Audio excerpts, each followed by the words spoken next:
Assalamualaikum warahmatullahi wabarakatuh. Apa kabar sobat-sobat semuanya? Oke, mari kita lanjutkan saja ceritanya. Bab 1043. Jika kamu mengalahkan yang muda, yang tua akan datang secara alami. Melihat ekspresi Kaisar Fanyan Luo, Ye Guan sedikit mengernyit. Senior, ada apa? Kaisar Fanyan Luo berkata dengan suara yang dalam, Tuan Ye, ada aura kuat yang datang ke daerah Anda, dan targetnya adalah Anda. Mata Ye Guan sedikit menyipit. Dia pastinya adalah peradaban Deverer. Mata Kaisar Fanyan Luo tiba-tiba berubah dingin. Siapa yang berani melakukan sesuatu padamu, Tuan Ye? Ye Guan Dao, seharusnya itu adalah peradaban Deverer. Kaisar Brahma Yama tercengang. Ye Guan Dao, senior, apakah Anda tahu peradaban ini? Kaisar Brahma Yama tampak sedikit tidak wajar. Kamu memandangnya dan berkata, senior dan mereka tidak satu kelompok, kan? Saat dia berbicara, pedang King Xuan di tubuhnya siap untuk pergi, siap untuk melarikan diri. Melihat Ye Guan sedang berjaga, Kaisar Fanyan menggelengkan kepalanya dengan tergesa-gesa. Tidak, Tuan Ye, tolong jangan salah paham. Saya tidak berada di pihak yang sama dengan mereka. Masalah ini, Tuan Ye, tunggu sebentar. Orang-orangku akan segera datang. Ye Guan mengangguk. Terima kasih banyak, Kaisar Brahma Yama berkata, ke kanan. Ye Guan mengangguk sedikit. Dia bangkit dengan pedangnya dan menghilang di ujung langit berbintang di sebelah kanan. Setelah Ye Guan menghilang, Kaisar Fanyan Luo di pusaran air mengerutkan kening dalam-dalam. Pemakan, apakah kamu gila, berani mengincar Tuan Muda Ye? Saat dia berbicara, matanya berkedip, tidak tahu apa yang dia pikirkan. Sisi lain, Ye Guan menggunakan pedang King Xuan untuk terus melakukan perjalanan melintasi alam semesta dan bintang-bintang. Xiao Ta tiba-tiba berkata, dia sepertinya mengetahui peradaban Deverer. Ye Guan mengangguk. Aku bisa melihatnya. Xiao Ta tiba-tiba berkata, ada aura kuat yang mendekat. Mata Ye Guan sedikit menyipit. Seberapa dekat kamu denganku sekarang? Xiao Ta berkata, sepertinya dia berada tepat di sebelahmu. Kamu Guan? Klik, tiba-tiba. Waktu dan ruang di sekitar Ye Guan hancur tanpa peringatan apapun. Ekspresi kejam muncul di mata Ye Guan, dan dia menebas dengan pedang King Xuan di tangannya. Tertawa, suara robekan tiba-tiba terdengar. Tetapi saat berikutnya, dia tiba-tiba menemukan bahwa waktu dan ruang di sekitarnya menjadi ilusi dan kabur. Pada saat yang sama, kekuatan misterius menjerat dan mengikatnya seperti ribuan tali, dan tubuh serta jiwanya sebenarnya menghilang dengan cepat. Bukan untuk dihapus, tapi untuk diambil paksa. Setelah menyadari adegan ini, Ye Guan terkejut. Dengan lambaian tangan kanannya, pedang King Xuan menebas. Tertawa, suara robekan lainnya bergema, dan kemudian, semua kekuatan misterius di sekitarnya hancur, dan tubuh serta jiwanya kembali normal. Tapi tidak ada apa-apa di sekelilingnya, tidak ada apa-apa. Ye Guan memegang pedang King Xuan dan melihat sekeliling dengan hati-hati. Xiao Ta berkata dengan sungguh-sungguh, pihak lain ada di lapangan, tapi saya tidak bisa merasakannya. Mata Ye Guan perlahan tertutup. Kekuatan pedang tak terlihat diam-diam berkumpul di sekelilingnya. Ekspresinya serius, karena dia menemukan bahwa kekuatan misterius tadi sangat aneh. Tidak. Kekuatan khusus peradaban lainnya, dan itu masih disembunyikan untuknya saat ini. Tata, tiba-tiba, suara langkah kaki tiba-tiba terdengar dari belakang Ye Guan. Ye Guan berbalik, namun, tidak ada apapun. Ye Guan mengerutkan keningnya dalam-dalam. Xiao Ta berkata dengan suara yang dalam, pihak lain tidak berada dalam ruang dan waktu ini. Ye Guan tiba-tiba bergegas ke depan dan menebas dengan pedang King Xuan di kedua tangannya. Tertawa, pedang itu menghancurkan segalanya. Di depan Ye Guan, lapisan ruang dan waktu yang tak terhitung jumlahnya retak. Akhirnya, ruang dan waktu ungu muncul di depan Ye Guan. Di ruang dan waktu ungu itu, berdiri cahaya dan bayangan, dan cahaya serta bayangan itu menatapnya. Pada saat ini, cahaya dan bayangan tiba-tiba membentangkan telapak tangannya, dan kemudian dengan lembut memegangnya. Dalam sekejap, waktu dan ruang di sekitar Ye Guan berubah menjadi rantai waktu dan ruang yang aneh, rantai waktu dan ruang yang tak terhitung jumlahnya. Namun dalam sekejap, pedang King Xuan di tangannya langsung menembus ruang dan waktu. Robek semuanya, tatapan cahaya dan bayangan tertuju pada pedang King Xuan di tangan Ye Guan, dan alisnya berkerut dalam. Saat ini, Xiao Ta tiba-tiba berkata, "Saya tahu mengapa Tuan memberi Anda pedang ini. Dengan pedang ini, Anda tidak akan diserang oleh orang lain." Ye Guan menarik napas dalam-dalam. Dia harus mengatakan bahwa dia juga mewaspadai kemampuan aneh pihak lain. Sama seperti rantai waktu dan ruang tadi, tanpa pedang King Xuan, dia tidak dapat mematahkannya dengan kekuatannya saat ini. Pada saat ini, cahaya dan bayangan tiba-tiba menghilang di tempatnya. Ekspresi kejam muncul di mata Ye Guan, dan dia menusuk ke depan dengan pedang di tangan kanannya. Bang! Tertawa, dalam sekejap, Ye Guan terbang langsung, dan saat dia terbang, ruang dan waktu di sekitarnya tiba-tiba berubah menjadi cetakan tinju ruang waktu dan meledak ke arahnya. Ye Guan memegang pedang King Xuan erat-erat di tangan kanannya, dan seni bela diri yang menakutkan akan keluar dari tubuhnya, dan dia menebas dengan pedang tersebut.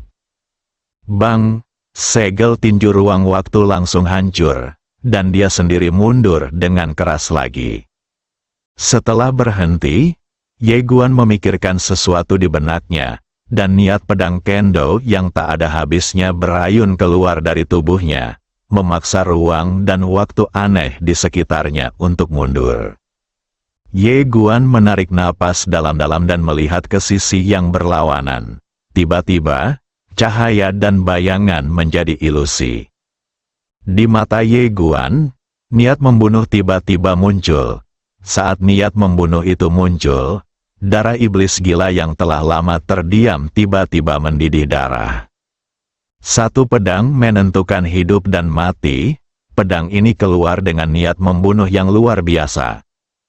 Pedang itu sekuat pelangi, dalam sekejap, seluruh ruang dan waktu di seluruh lapangan tiba-tiba runtuh dan berubah menjadi kegelapan, dan cahaya serta bayangan dihalau ribuan kaki jauhnya oleh pedang Ye Guan.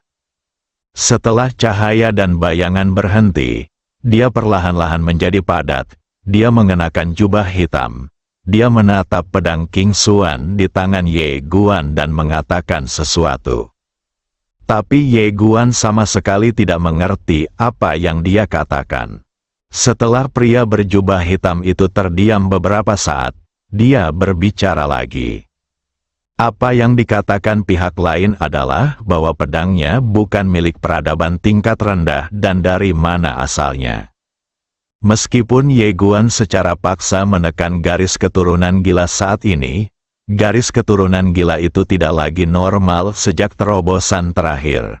Oleh karena itu, bahkan jika dia mencoba yang terbaik untuk menekannya, masih sulit untuk menahan niat membunuh yang menyerang lautan kesadaran. Ye Guan tidak menjawab pria berjubah hitam itu. Dia gemetar dan berubah menjadi cahaya pedang berdarah untuk membunuh pria berjubah hitam itu.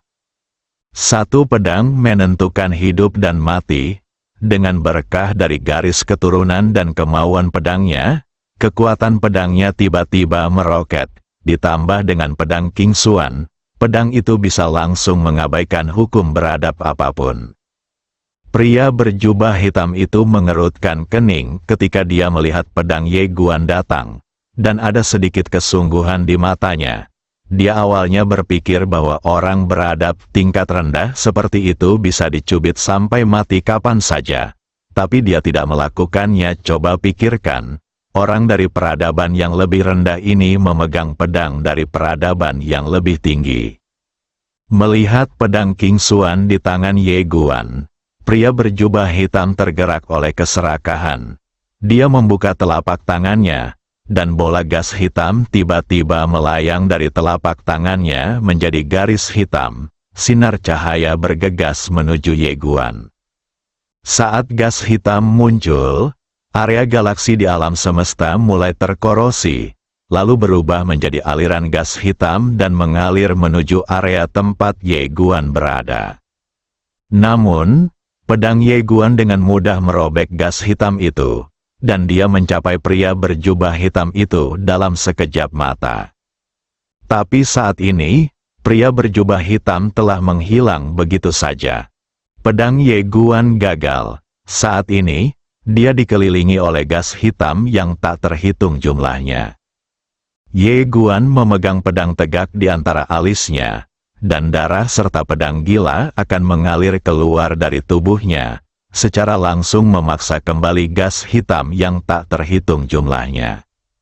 Melihat pemandangan ini, pria berjubah hitam di kejauhan tiba-tiba mengerutkan kening. Mengapa Devoringki tidak bisa menelan darah peradaban kosmik tingkat rendah ini? Tiba-tiba, Ye Guan menyerang di depan pria berjubah hitam itu dengan pedang. Niat membunuh yang luar biasa melanda.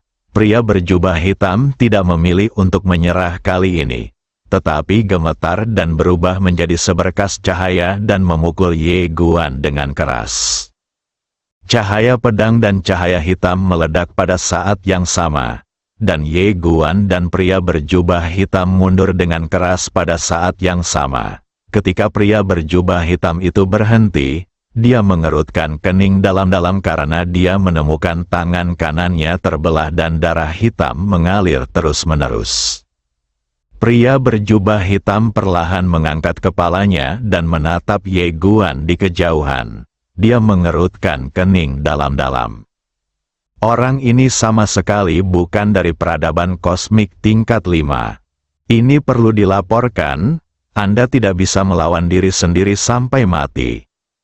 Meskipun saya sangat tertarik pada pedang itu, kehidupan lebih penting. Jika memang ada peradaban kosmik tingkat 6 di belakang orang di depan saya ini, maka saya akan menjadi idiot.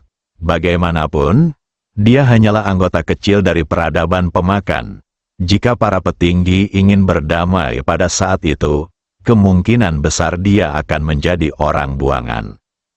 Setelah memikirkan hal ini, dia dengan tegas berbalik dan pergi. Melihat pria berjubah hitam langsung pergi, Ye Guan tidak mengejarnya. Dia berhenti di tempatnya dan kemudian dengan paksa menekan darah gila di tubuhnya. Ye Guan menarik napas dalam-dalam dan menggelengkan kepalanya. Niat membunuh itu sangat menakutkan sehingga dia hampir tidak bisa menahannya kali ini. Jika pria berjubah hitam itu tidak pergi, dia akan menjadi gila sepenuhnya. Terlalu sulit untuk ditekan, Xiao Ta berkata. Pihak lain tiba-tiba pergi karena alasan yang tidak diketahui. Kamu melirik ke kedalaman langit berbintang, lalu berkata, abaikan mereka, kembali ke peradaban dulu. Dengan mengatakan itu, dia langsung bangkit dengan pedangnya dan menghilang dari tempatnya. Sisi lain, pria berjubah hitam datang ke langit berbintang lainnya. Dia mengeluarkan selembar kertas emas dan memberi sedikit kekuatan di atasnya, dan kertas emas itu langsung terbakar. Pria berjubah hitam memandangi kertas yang terbakar dan tetap diam. Setelah waktu yang tidak diketahui, seberkas cahaya hitam tiba-tiba jatuh dari langit dan mendarat di depannya. Di saat yang sama, seorang pria parubaya yang mengenakan baju besi hitam perlahan keluar, dengan 3 pisau di pinggangnya. Di belakangnya, Ada 6 pria kuat berbaju hitam yang memakai pedang panjang. Melihat pria parubaya di depan, ekspresi pria berjubah hitam itu tiba-tiba berubah, dan dia berlutut dan berkata, "Aku pernah melihatmu sebelumnya." Pria parubaya itu memandang pria berjubah hitam. Apakah pendekar pedang berjubah putih awan itu bersama dengan pemuda itu? Pria berjubah hitam itu menggelengkan kepalanya. Tidak, dia satu-satunya. Junho mengerutkan kening. Pria berjubah hitam berkata, "Apakah Anda memerlukan saya untuk memeriksa lokasi tukang reparasi pedang?" Junho menggelengkan kepalanya. "Jika kamu mengalahkan yang lebih muda, yang lebih tua dengan sendirinya akan muncul dan kita akan menjaganya bersama." Begitu kata-kata itu keluar, kata-kata itu menghilang. Bab 1044. Pria berkemeja biru melihat Junho dan yang lainnya pergi. Pria berjubah hitam itu tiba-tiba menjadi santai. Faktanya, intuisinya memberitahunya bahwa anak laki-laki itu sangat tidak biasa. Terutama pedang itu sangat tidak normal, sehingga pedang dengan level ini tidak mungkin ada di peradaban yang lebih rendah. Selain itu, sangatlah tidak normal bagi peradaban yang lebih rendah untuk menyiksa dan membunuh orang-orang berkuasa dari peradaban yang lebih tinggi. Yang paling penting adalah pemuda itu tidak memiliki rasa takut sedikitpun saat menghadapinya, seorang pria kuat dari peradaban kosmik tingkat 6. Ada berbagai tanda bahwa ada seseorang di belakang pemuda ini. Selain itu, dia yakin bahwa orang di belakang pemuda ini kemungkinan besar berasal dari peradaban kosmik tingkat 6. Dalam keadaan normal, masalah ini harus dihentikan sementara dan diselidiki dengan cermat sebelum mengambil keputusan. Namun, dia secara alami tidak akan memberikan saran ini. Dia tidak dalam posisinya, tidak merencanakan urusannya, dan tidak melakukan sesuatu tidak masalah. Jika dia melakukannya, itu akan terjadi. Anda mungkin melakukan kesalahan, dan jika Anda melakukan kesalahan, Anda akan kurang beruntung. Pria berjubah hitam memandang kedalaman langit berbintang untuk terakhir kalinya, lalu berbalik dan pergi. Di sisi lain, Ye Guan sedang berjalan dengan pedangnya. Ketika Kaisar Fan Yanluo memintanya untuk pergi ke kanan, dia tidak ragu. Meskipun pihak lain jelas mengetahui peradaban Deverer, dia tahu bahwa orang yang telah melihat kekuatan Bibi Sukun pada dasarnya patuh, seperti Master of the Avenue Pen. Pemilik Dadao Pen, pada saat ini, Ye Guan sepertinya merasakan sesuatu. Ekspresinya tiba-tiba berubah, dan dia berbalik tiba-tiba. Tertawa, waktu dan ruang tiba-tiba terpisah, dan sebilah cahaya langsung menghantam di depannya. Ye Guan kaget dan ditusuk dengan pedangnya.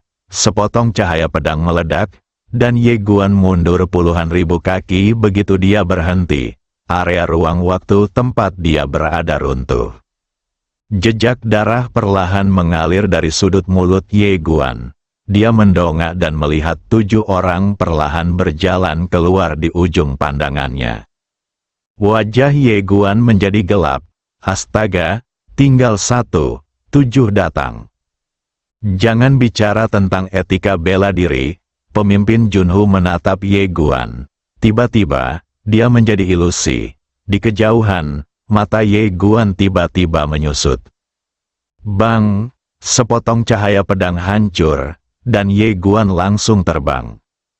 Junho tidak melanjutkan tindakannya, tapi melihat ke arah pedangnya. Ada celah pada pedang panjangnya, yang tersisa sekarang. Melihat celah ini, Junho mengerutkan kening. Dia perlahan mengangkat kepalanya dan melihat ke arah Ye Guan di kejauhan. Saat berikutnya, waktu dan ruang di mana dia dan Ye Guan tiba-tiba terpisah di kedua sisi. Dan kemudian, cahaya pedang menebas lurus, melalui. Ye Guan bahkan tidak melihatnya menghunus pedangnya.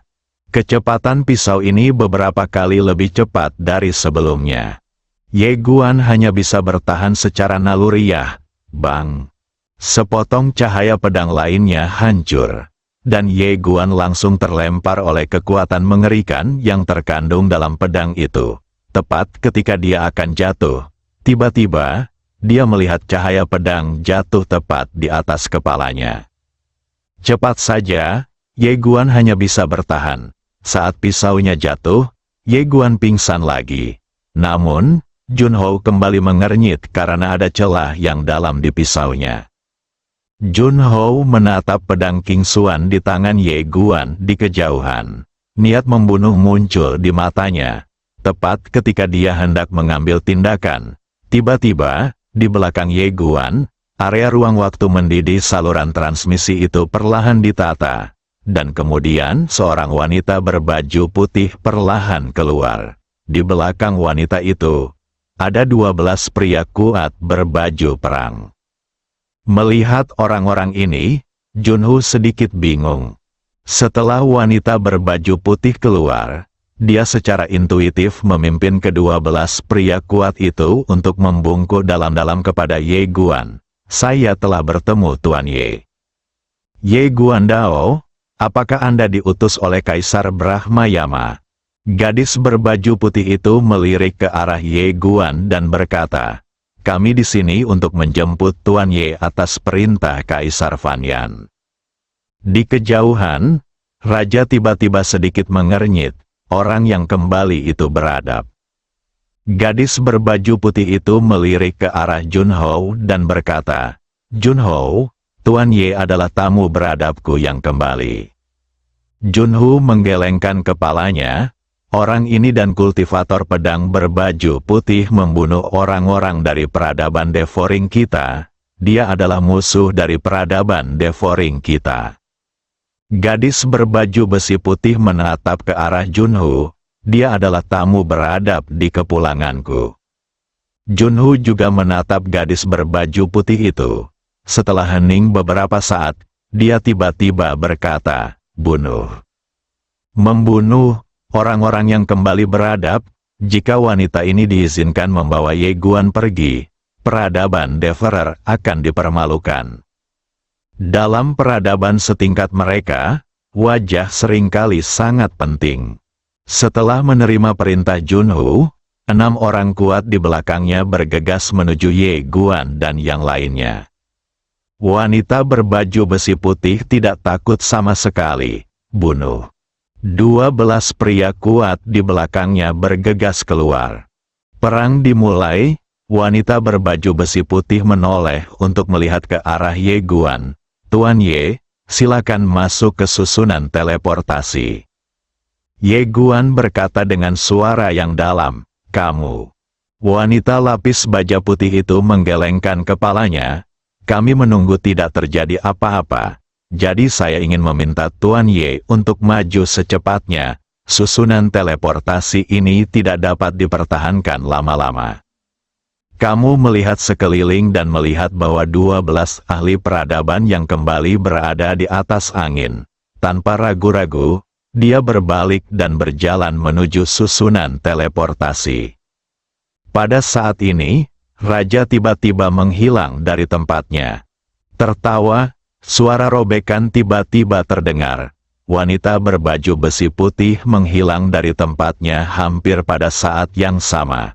Tetapi saat berikutnya, dia langsung terlempar. Melihat pemandangan ini, Ye Guan, yang hendak memasuki susunan teleportasi, tiba-tiba berhenti. Karena dia menemukan bahwa wanita berbaju putih ini bukan tandingan sang pangeran. Begitu wanita lapis baja putih itu berhenti, energi pedang yang menakutkan menyerangnya dalam sekejap. Mata wanita lapis baja putih itu tiba-tiba menyusut, dan dia mengeluarkan perisai untuk memblokirnya di depannya. Bang! Wanita berbaju besi putih itu terlempar jauh dan luas.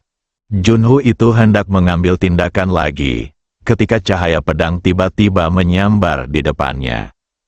Junho tampak tenang, menghunus pedangnya, dan menyimpannya. Cahaya pedang hancur, dan Ye Guan juga terlempar ke belakang. Wanita berbaju besi putih memandang Ye Guan yang muncul lagi, dan berkata dengan marah, "Mengapa kamu kembali?" Kamu melirik wanita berbaju putih dan berkata, "Jika aku tidak kembali, kamu mungkin akan mati." Dia menemukan bahwa perbedaan kekuatan antara wanita ini dan wanita yang memiliki pedang bukanlah jumlah yang kecil.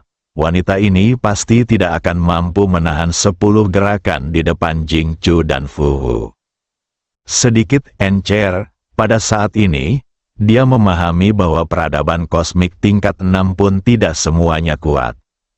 Para ahli teratas dari peradaban kosmik tingkat kelima pasti akan sangat kuat jika mereka ditempatkan di peradaban kosmik tingkat 6, terlepas dari hal lainnya. Jing Chu dan Fu Wu belum tentu kalah dengan pengguna pedang. Mendengar perkataan Ye Guan, wanita berbaju besi putih itu tiba-tiba menjadi sangat marah, tapi dia tidak bisa membantah, jadi dia hanya bisa menatap tajam ke arah Ye Guan. Melihat pihak lain memelototinya, Ye Guan tiba-tiba bertanya, "Apakah kamu benar-benar diutus oleh Kaisar Brahmayama?" Wanita lapis baja putih itu tiba-tiba merasa tidak senang. "Tolong panggil saya Brahmayama Luo Tianzun, kenapa kamu begitu tidak tahu aturan?" Ye Guan menggelengkan kepalanya dan berhenti berbicara omong kosong dengannya. Sebaliknya, dia menoleh untuk melihat Junhu. Pada saat ini, Junhu juga menatapnya. "Awalnya aku tidak tertarik padamu, tapi sekarang, aku memiliki sedikit minat." Saat dia berbicara, dia tiba-tiba mengambil satu langkah ke depan. Tepat pada langkah ini, mata Ye Guan tiba-tiba menyusut, karena dia hanya melihat kilatan cahaya pedang, dan kemudian dia merasakan bulu-bulu di tubuhnya berdiri. Nafas kematian semakin dekat. Ye Guan secara langsung mengaktifkan garis keturunan gila itu, dan pada saat yang sama, keinginan pedang tak terkalahkan di tubuhnya melonjak dengan gila-gilaan. Pedang lawan terlalu cepat, dan dia hanya bisa bertahan secara pasif. Bang! Saat ledakan terdengar, Ye Guan langsung terlempar, dan Raja hendak mengambil tindakan lagi. Tetapi pada saat ini, dia sepertinya merasakan sesuatu. Alisnya tiba-tiba berkerut, dan saat berikutnya, waktu dan ruang di depannya, dia terbelah. Sebuah pedang keluar tanpa peringatan. Tunda pedang, serangan pedang ini datang tanpa peringatan apapun. Tapi di mata Junhu, sepertinya dia telah melambat 10 kali. Dia berbalik sedikit ke samping dan menghindari pedang itu hanya dengan sehelai rambut. Di kejauhan, mata Ye Guan tiba-tiba menyusut. Dia memegang gagang pedang dengan kedua tangannya, dan tiba-tiba menebas ke depan. Satu pedang menentukan hidup dan mati, kekuatan garis keturunan iblis gila yang tak terhitung jumlahnya dan niat pedang yang tak terkalahkan melonjak dari pedang King Xuan, dan alam semesta serta galaksi mendidih dan kemudian mulai hancur. Bang! Sebuah ledakan tiba-tiba terdengar, dan kemudian Ye Guan langsung terpesona. Junho tidak melanjutkan mengejarnya, tapi melihat pisau di tangan kanannya, yang memiliki banyak retakan. Melihat pemandangan ini, dia mengerutkan kening. Pada saat ini, sebuah tombak tiba-tiba ditembakkan di depannya, dan orang yang mengambil tindakan adalah wanita berbaju besi putih. Junhu memotongnya dengan satu serangan. Bang! Wanita berbaju besi putih langsung terbang. Melihat pemandangan ini, wajah Ye Guan tiba-tiba menjadi gelap di kejauhan, tidak sekuat penjaga di sebelahnya. Dia terdiam. Secara logika, Kaisar Brahmayama seharusnya tidak mengirimkan orang lemah seperti itu. Setelah wanita berbaju putih itu terlempar, wajahnya terlihat sedikit jelek. Dia menyeka darah dari sudut mulutnya, dan kemudian menatap Ye Guan tidak jauh dari situ. "Kamu harus pergi, kamu." Ye Guan berkata dengan sungguh-sungguh, "Kamu akan dipukuli sampai mati." Saat dia mengatakan itu, Dia melirik ke arah raja tidak jauh dari sana, dan kemudian berkata, "Bagaimana kalau kamu pergi sendiri?"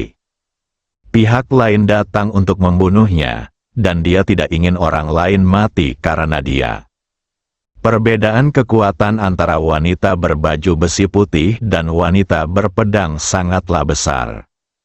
Ketika wanita berbaju putih mendengar perkataan Ye Guan, dia segera menggelengkan kepalanya.